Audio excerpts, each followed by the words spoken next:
Palabras de vida desde la misión. Homilías del Padre Christopher Hadley. Esta idea que tenemos de que uno se hace cristiano, uno se entrega al Señor, uno recibe a Jesús en su vida, uno reconoce a Cristo como su Señor y su Salvador personal, y que todo se nos va a facilitar y se nos van a abrir todas las puertas y la vida de repente se convierte en fácil, es que no puede estar más lejos de la realidad de la vida de Jesús. Automáticamente decidimos que entregarse a Cristo es que se esfumen, que se disuelvan todos mis problemas y todas mis dificultades.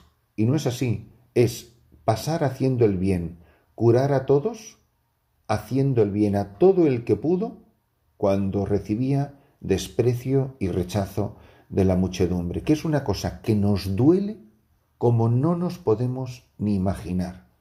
Y esto lo recuerdo perfectamente, cuando experimenté por primera vez de manera pública en los medios de comunicación el rechazo en República Dominicana.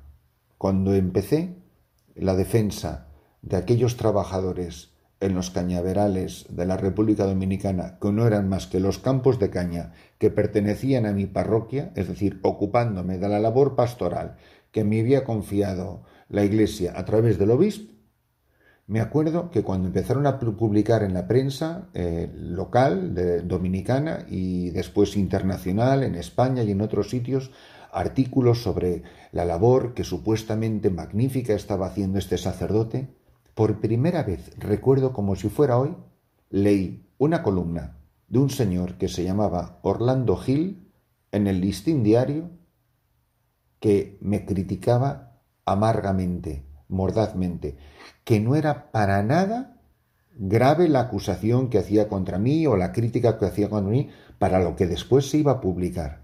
Cuando yo leí esa columna, donde nunca jamás en mi vida, bueno, porque tampoco nadie había publicado nada sobre mí, cuando leí por primera vez esa crítica en esa columna, sentí como un cuchillo en la boca del estómago.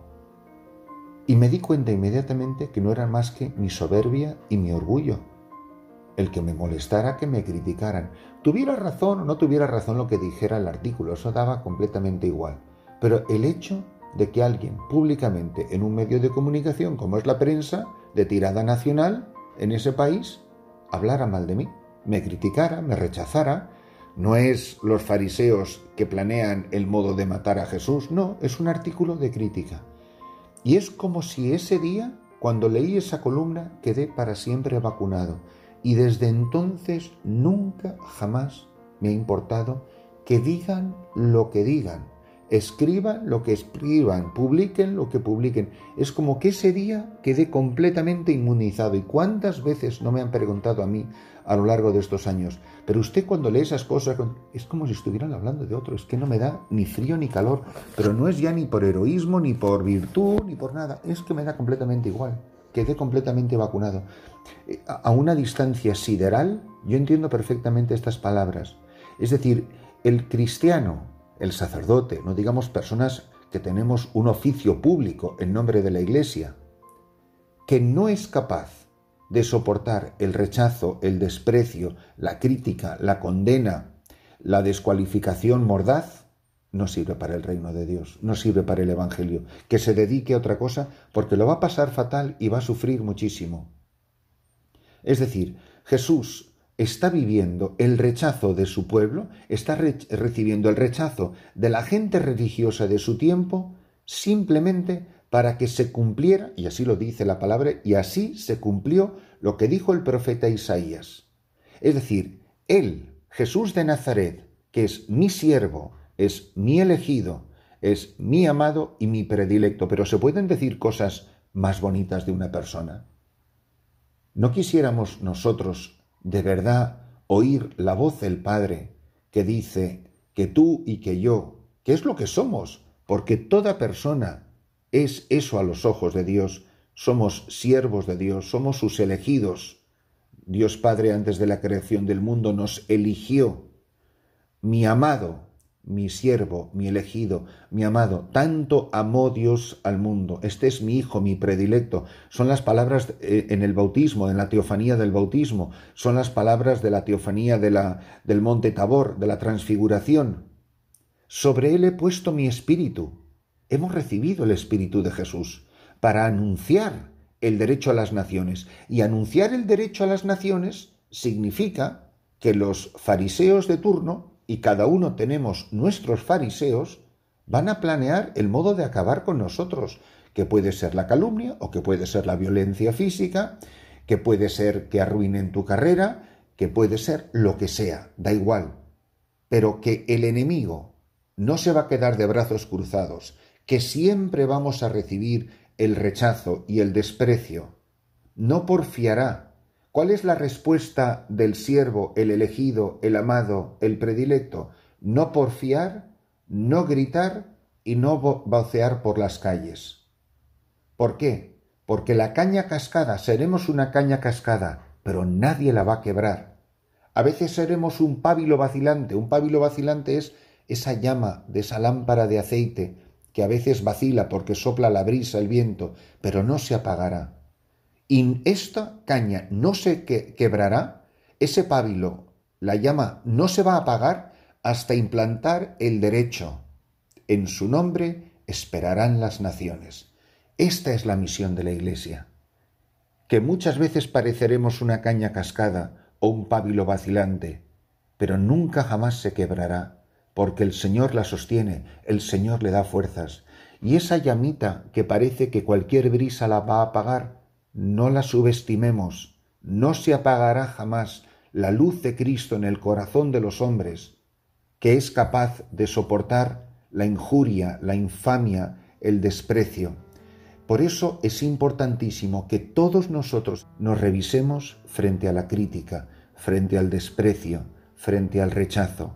¿Cuántas veces dejamos de ser quien sabemos que estamos llamados a ser en la Iglesia?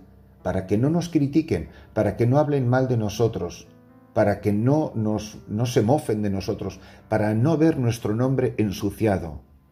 Tú tienes tu Orlando Gil, cada uno lo tiene, cada uno tiene que ver por primera vez su nombre ensuciado, criticado, despreciado, mofado. Ese día quedas vacunado frente al rechazo, frente a los fariseos de turno. Se disfrazarán esos fariseos de virtud, de derechos humanos, de estar acorde con los tiempos. Uno tiene que elegir en la vida a quién va a ser fiel y no puede servir a dos señores. Si vamos a permanecer fieles al Evangelio, si vamos a permanecer fieles al magisterio de la Iglesia, si vamos a permanecer en la comunión de los santos, en la sana tradición de la Iglesia que ha alimentado y nutrido la vida de incontables generaciones de católicos, nosotros sabemos que eso viene con un precio, con la convicción de que buscarán la manera de acabar con nosotros y sin embargo seremos el siervo, el elegido, el amado y el predilecto. Pero para ser siervo de Dios, para ser su elegido, para que Él pueda decir de mí que soy su amado y su predilecto, yo tengo que defender el derecho en las naciones, hasta implantar el derecho en las naciones. Mirad mi siervo, he puesto sobre él mi espíritu, para que anuncie el derecho a las naciones. Yo no quiero decir con esto, que sería una interpretación barata, que lo que está diciendo el Evangelio cuando usa la palabra derecho, usa la palabra justicia, a lo que se refiere es a la santidad.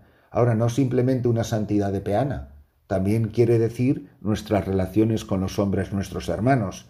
Y no hace falta volver a la parábola del buen samaritano para caer en la cuenta de esto. Yo no puedo dar un rodeo frente a mi hermano que está caído, al hermano derrotado, al hermano humillado o despreciado, al hermano perseguido. Estoy dispuesto a pagar el precio de fidelidad a Jesús, aunque busquen la manera de acabar conmigo, personalmente o institucionalmente, con tal de que el Espíritu de Jesús haga que yo lleve e implante el derecho en las naciones? Estoy convencido de que aunque yo sea una caña cascada, nunca se quebrará y que este pábilo vacilante, que es la pequeña llama que alumbra en mi corazón, no se va a apagar nunca, que el Señor nos conceda la sabiduría de los santos, que en medio de las vicisitudes de este mundo, de las tormentas, de los vientos y de los oleajes, siempre han permanecido fieles a Jesús.